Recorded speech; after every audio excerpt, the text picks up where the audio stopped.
నమస్తే. నేను doctor Venkata Chaganti, president, university of applied Vedic sciences.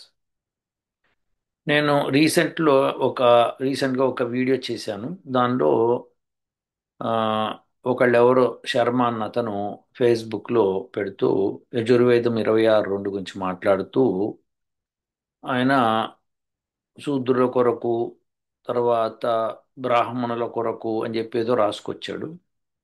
రాసుకొచ్చి మహర్షి దయానంద సరస్వతిని అనరాని మాటలు అన్నాడు.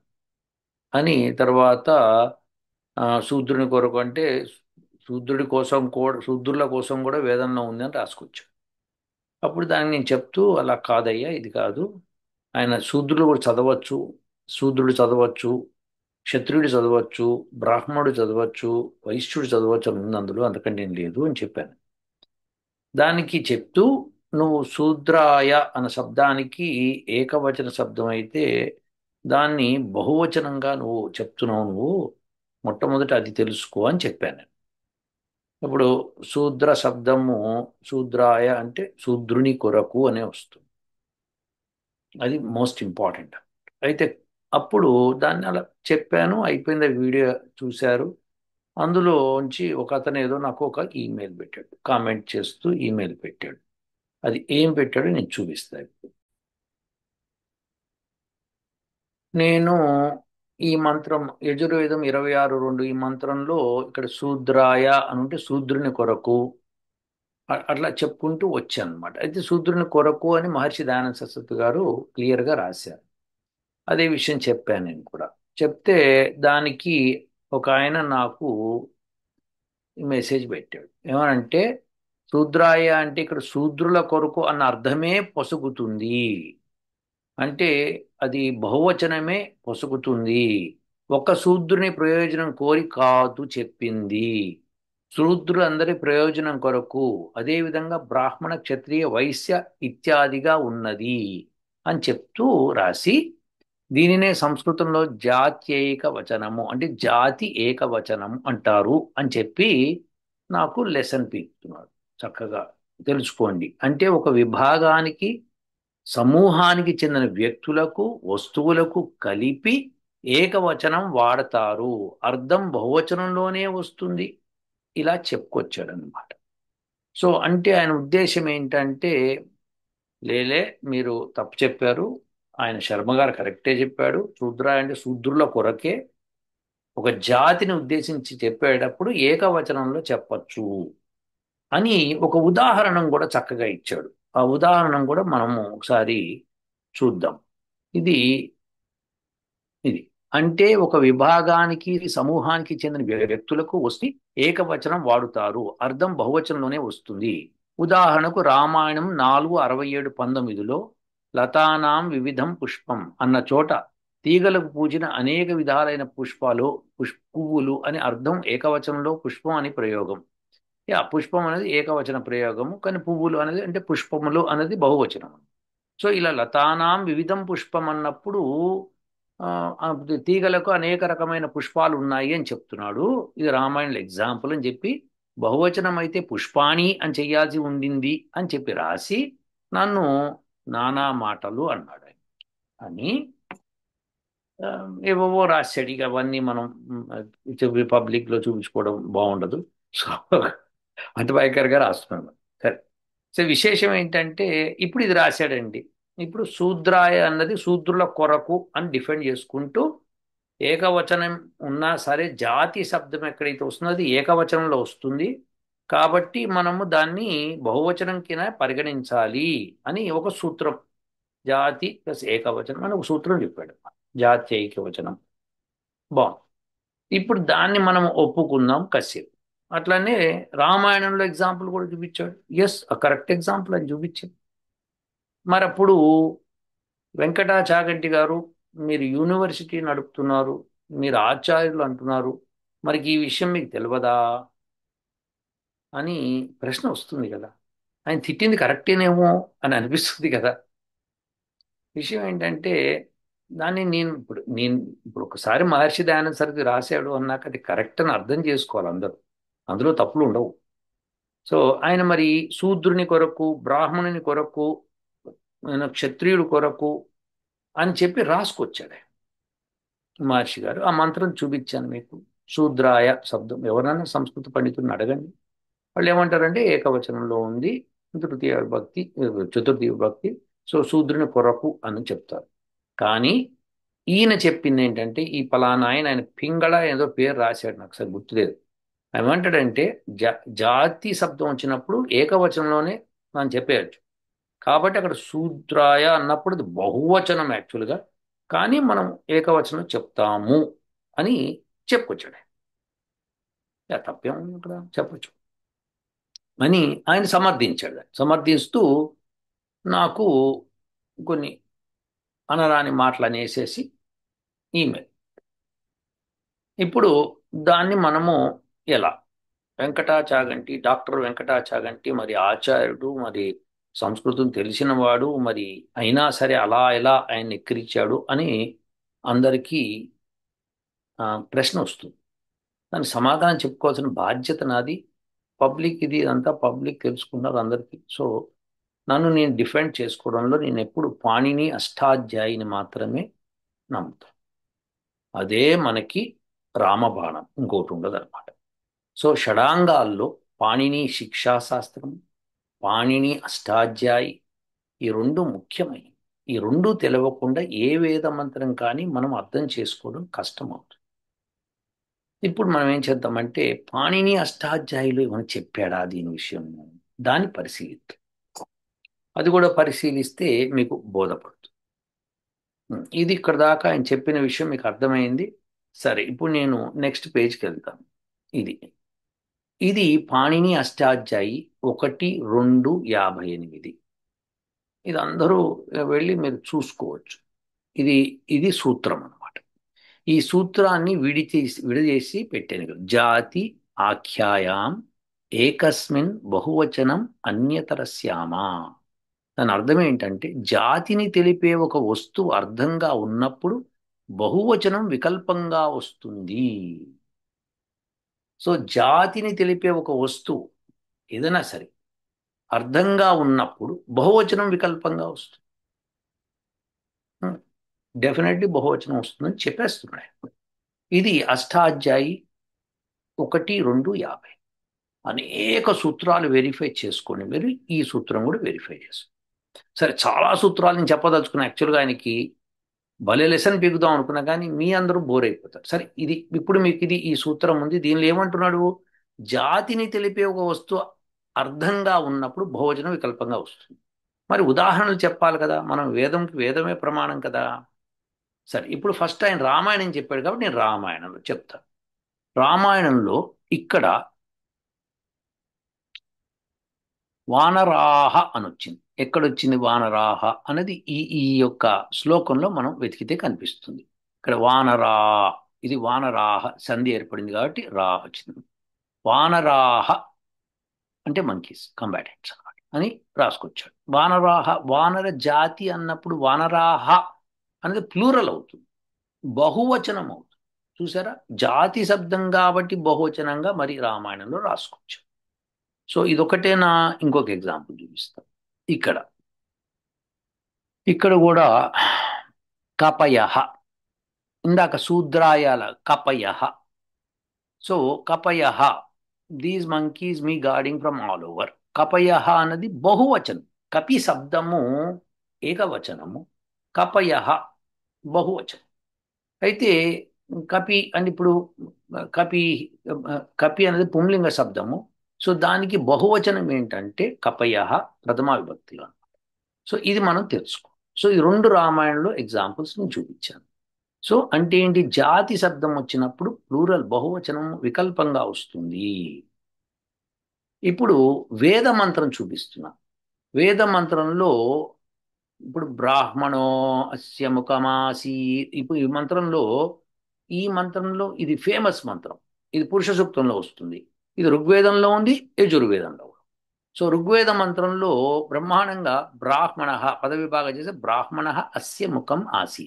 ఇక్కడ ఒకవేళ బ్రాహ్మణులు జాతి అయి ఉండుంటే బ్రాహ్మణాహ అని రావాలి, అవునా? రాలేదు.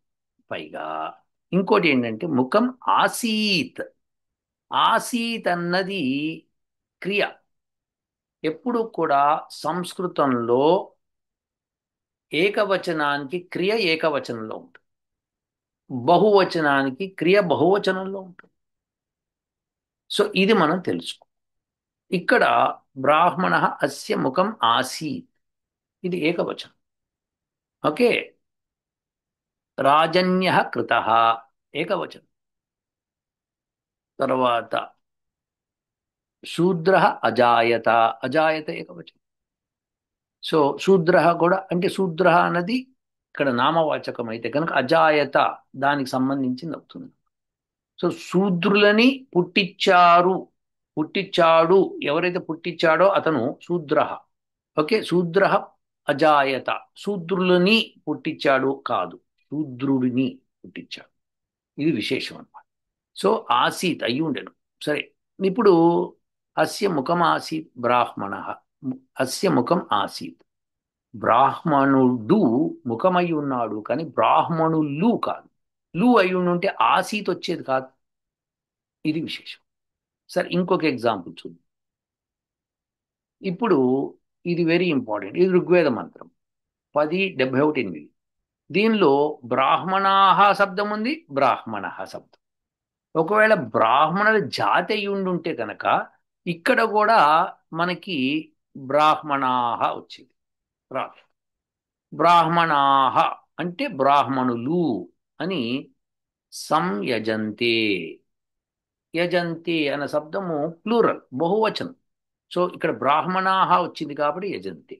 సో ఇది మనం బాగా తెలుసుకోవాలి. సో దీన్ని బట్టి మనకు అర్థమయ్యేది ఏంటంటే పాణిని యొక్క శిక్షాశాస్త్రము అష్టాధ్యాయి బాగా నేర్చుకుంటే మనము తప్పులు చేయడం తక్కువ అవుతుంది.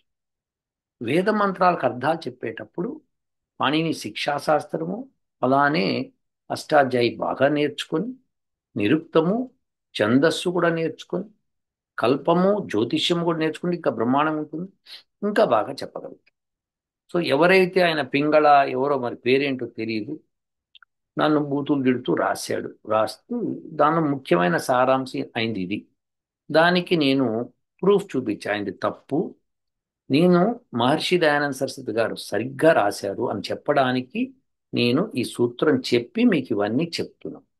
సో అష్టాధ్యాయ సూత్రం, ఒక సూత్రానికి ఇంకో సూత్రం అపవాదం కావచ్చు, కానీ ఇక్కడ అపవాదం లేదు. సో అనేక సూత్రాలు. అయితే ద్విగోరేకవచనం అని ఇంకొక సూత్రం. అంటే ద్విగు సమాసం వచ్చినప్పుడు ఏకవచనం వస్తుంది అని చెప్పి, సమాసాలకు వచ్చినప్పుడు అప్పుడు ఏర్పడుతుంది. ఎస్.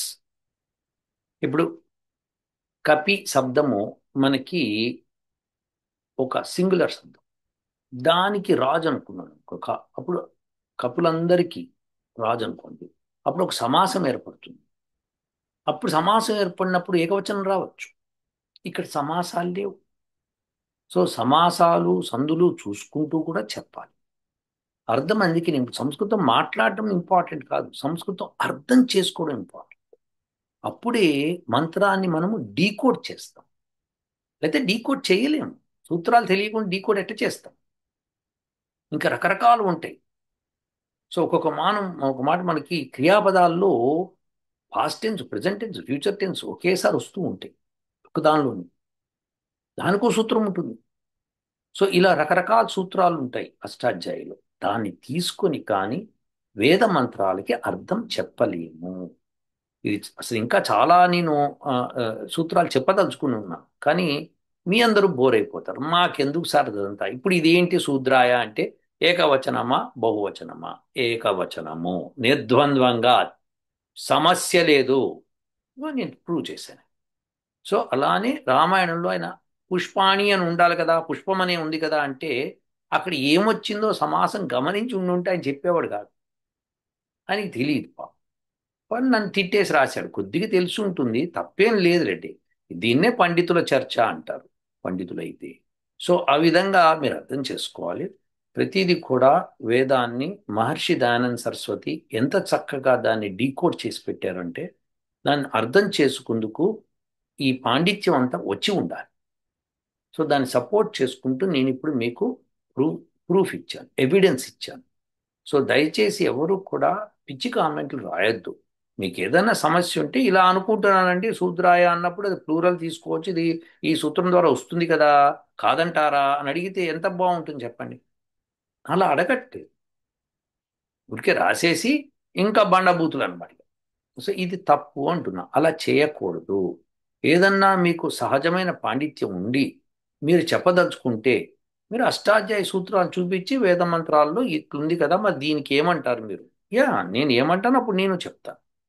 అందుకని దయచేసి ఎప్పుడూ కూడా మహర్షి దయానంద సరస్వతిని ఒక మాట అనే ముందు 1,00,000 సార్లు ఆలోచించండి, 1,00,000 సార్లు ఆలోచించండి. తప్పు రాయడాయన, తప్పు రాయలేదాయన. ఆయన కరెక్ట్ అన్ని సూత్రాలని ఉటంకిస్తూ రాశాడు. అసలు ఏది ఎలా మారుతుందో రాశాడు, ఎందుకు మారుతుందో సూత్రాలు పెట్టి చెప్పాడు ఆయన. సో ఇది మనం అర్థం చేసుకుందాము, ఋషుల బాటలో మనం వెళ్దాము. ఏది పడితే అది మాట్లాడద్దు, జాగ్రత్తగా ఉందాము. సో శూద్ర జాతి లేదు, బ్రాహ్మణ జాతి లేదు, ఇలాంటి జాతులు లేవు. ఉమ్మ్. మనం అనవసరం క్రియేట్ చేస్తాం. వర్ణాలు ఉన్నాయి, గుర్తుపెట్టుకోండి. బ్రాహ్మణ వర్ణం, శూద్ర వర్ణం.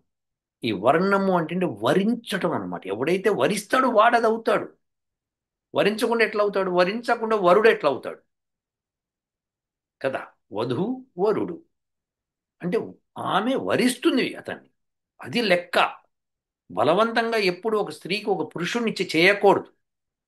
ఈ కొంతమంది వీళ్ళు శూద్రులం అని చెప్పుకుంటూ తిరుగుతుంటారు కొంతమంది. వాళ్ళు ఎంత చండాలంగా మాట్లాడుతున్నారంటే, వాళ్ళు మొన్న అదేంటది మన మార్వాడీస్ గో బ్యాక్ అని ఏదో ఏదో చేస్తూ వాడు ఒకడు మాట్లాడుతున్నాడు. వాడంత అసహ్యమైన పద్ధతులు ఇంకెవరు మాట్లాడలేదు. వాడంటాడు, ముస్లిమ్స్ ఈ దేశానికి వచ్చారు, వాళ్ళు వచ్చి ఇక్కడ ఉన్న వాళ్ళ అమ్మాయిల్ని చేసుకున్నారు, మన బంధువులు అయిపోయారు. మరి పిచ్చోడా, మీ అమ్మాయిని చేసుకోవడం కాదురా, నువ్వు వాళ్ళ అమ్మాయిని చేసుకొని వాళ్ళతో బంధువులు అవ్వు, అది లెక్క అవుతుంది. అంతేకాని నీ అమ్మాయిల్ని నువ్వు చేసుకున్నందుకు వాడి బంధువు అవ్వటం ఏంటి, అసలు ఎంత అసహ్యంగా ఉంది అది. ఆ? అలానే మార్వాడీస్ని మీరు మీ అమ్మాయిలు మాకు ఇవ్వండి, అప్పుడు మేము బంధువులు అవుతాం కదా. ఈ పిచ్చా, చేదస్తమా.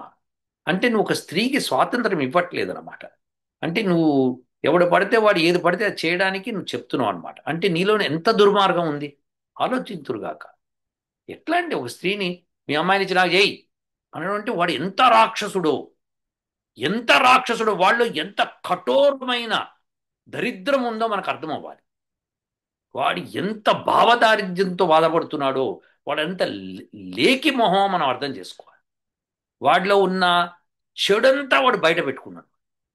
వాడికి ఎంత ఆశ ఉందో చూడండి. ఒక మారవాడి పాపం లక్షలు కష్టపడి సంపాదిస్తే అతని ఆస్తి వీడికి ఇవ్వడానికి ఆ అమ్మాయిని చేసుకుంటాడు. ఎంత చండాలంగా మాట్లాడుతున్నాడండి. నువ్వు రిచ్ అవు, నీకు గౌరవం వస్తుంది, అది డబ్బే గౌరవం అనుకుంటే. సో దరిద్రంగా మాట్లాడకూడదు ఏదన్నా సరే, కొంత సెన్స్తో మాట్లాడాలి. ఆల్రెడీ మనకి ఇక్కడ అమెరికాలో ట్రంప్ అడ్వైజర్ ఎవడో నోవార్క్ అంటారు, వాడు ఎవడు నోవార్క్ అనుకుంటాడు. వాడు ఏం మాట్లాడుతున్నాడు, పిచ్చిగా మాట్లాడుతున్నాడు. మోడీ డైరీ ప్రోడక్ట్స్ని, అగ్రికల్చర్ ప్రోడక్ట్స్ని ఇండియాలోకి అలో చేయను అమెరికా నుంచి అని చెప్పాడు. ఎందుకంటే అగ్రికల్చర్ ప్రోడక్ట్స్ వస్తే ఇక్కడున్న ఫార్మర్స్ అంతా చచ్చిపోతారు. ఎందుకంటే వాళ్ళకి ఇంకా ఉండదు. ఎందుకంటే అక్కడి నుంచి వచ్చే ప్రోడక్ట్స్ చీప్గా వస్తాయి అనుకోండి, ఇక్కడ ఉన్న వాళ్ళు ఎలా అమ్ముకుంటారు. అలానే పాలకి ఇక్కడ ఆవులకి మాంసం తినిపిస్తున్నారు. అసలు దాని నేచర్ ఏంటి, ఆవు నేచర్, గోవు నేచర్ గడ్డి మేసి బతికేది. మేకలు ఆకులు అలములు తిని బతుకుతాయి. అలాంటిది ఇక్కడ తీసుకొచ్చి ఆవులకి మాంసం, ఎంత దారుణం అండి. ఆ పాలు తయారు చేస్తుంది. అందుకనే మేము జాగ్రత్త పడి గ్రాస్ ఫెడ్, ఓన్లీ గడ్డి మాత్రమే తినే ఆవుల నుంచి వచ్చిన పాలు అని వాళ్ళు సర్టిఫై చేస్తే ఆ పాలు తీసుకోవడం జరుగుతుంది. అది వాళ్ళు సర్టిఫై చేశారని వాళ్ళ ఫామ్స్కి వెళ్ళి మనం చూసుకోవచ్చు వాళ్ళు ఏం చేస్తున్నారు, చాలా తెలిసిపోతుంది. సో ఇది ఏదన్నా సరే ఈ కలికాలంలో ఈ దుర్మార్గాన్ని వాడు ఏమంటాడంటే, ఈ నావరెక్క ఎవడన్నాడు ఏమంటాడంటే, ఇండియాలో బ్రాహ్మణుల్ని ప్రాఫిట్ చేయడం కోసము మాతో ఈ వ్యాపారం చేయట్లేదు వాళ్ళు అని. బ్రాహ్మణులకి దానికి సంబంధం ఉందా? బ్రాహ్మణులు ఎవరండి? వాళ్ళు ఎవరన్నా ప్రాఫిట్, వాడు ఏదో పాపం ఈ కూర్చొని ఏదో కొన్ని వేద మంత్రాలు చదువుకుంటూ వచ్చే భక్తులకి ఏదో పూజలు అవి చేస్తూ బతుకుతున్న వాడికి లాభాల అంటే ఏంటంటే వాడి దుర్మార్గం ఎట్లుందంటే నువ్వు నమ్మిన దాన్ని నిన్ను చంపేస్తా, నువ్వు నమ్మిన దాన్ని చంపేసి నా ప్రాఫిట్ కోసం నేను ఏమైనా చేస్తానని దుర్మార్గుడు వాడు. అలానే ఆ తెలుగు వెలుగు వాడు కూడా అదే మాట్లాడాడు, ఇదే భాష. ఎందుకంటే దుర్మార్గు దోచుకుందామనే టెండెన్సీ. మీ అందరికీ చెప్తున్నా, పొరపాటును కూడా నన్ను ప్రైమ్ మినిస్టర్ ఆఫ్ ఇండియా చేయొద్దని. చేస్తే ఇలాంటి వాళ్ళని ఏం చేస్తున్నా కూడా నాకు తెలియదు. సమస్య లేదు, అమెరికా కాదు ఈ ప్రపంచ దేశాలన్నీ వచ్చినా సరే నేను చేసే తీరుతా. ఎందుకంటే అలాంటి వాళ్ళకి శిక్ష కరెక్ట్గా పడాలి. అప్పుడే నోరు మూసుకొని పడి ఉంటారు. కరెక్ట్గా మాట్లాడతారు, న్యాయం నిలుస్తుంది, ధర్మం నిలుస్తుంది. గజ్జి కుక్కల్లాగా మాట్లాడేస్తున్నారు, కరిచేస్తున్నారు. ఆ కుక్కలంటే జ్ఞాపకం వచ్చింది. ఆ కుక్కలు ఇష్టం వచ్చినట్టు కరిచేస్తుంటే ఎవరికి పట్టట్లేదు, చచ్చిపోయినోడి సంగతి పట్టట్లేదు. అరే రే రే రే, మానవత్వం చచ్చిపోయింది. వాళ్ళకి కరిచి వాళ్ళ బెడ్ మీద చస్తే గానీ అర్థం కాదు వాళ్ళకి. చాలా జాగ్రత్తగా ఉండాలండి. సరే, ఎనీహౌ, ఈ ఎవరో చెప్పిన దానికి మొత్తానికి నన్ను ఎవిడెన్స్గా ఇవ్వవలసి వచ్చింది ఈ మంత్రాల సహాయంతో, ప్లస్ అది దాంతో ఏమంటారు అష్టాధ్యాయ సూత్రంతో. ఇది మనం అలా తెలుసుకున్నామండి. నేను జాగ్రత్తగా వేద మంత్రాలు వెరిఫై చేసి అర్థాలు చెప్తూ ఉంటాను. ఏదైనా తేడా వచ్చింది, ఎక్కడైనా తప్పు చెప్పాను కూడా, అర్రే ఇట్లా కాదు కదా అట్లా కదా అని మళ్ళీ సర్దుకుంటాను. కాబట్టి జాగ్రత్తగా ఇస్తాను. మీరు ఎప్పుడు కంగారు పడకండి. మన ఛానల్లో మీకు వేదార్థాలు శాస్త్రం ప్రకారమే అర్థమవుతాయి. ఇంక వేరే విధంగా అర్థం కావు. శాస్త్రం ఉంటేనే ఉంటుంది. అది మన పాణిని అష్టాధ్యాయి శిక్ష, ఈ రెండింటిని నేర్చుకుంటే గట్టిగా ఉంటారు. ఉంటానండి. ఓ